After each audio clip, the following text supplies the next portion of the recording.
How do you convert JPEG to AVIF? So that's that AVIF file format. I created an app that does exactly that. It's called ConvertSave.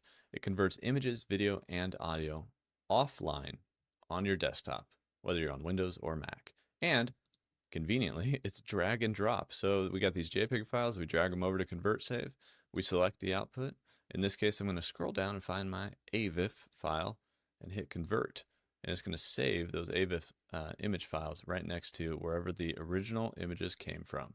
This works for image, video, and audio. Worked on this with my brother. He's a software developer, and now we've released this as an app that you guys can use. It's called ConvertSave. You can go to convertsave.com to find it and check it out. There's also a link in the description or pinned comment down below.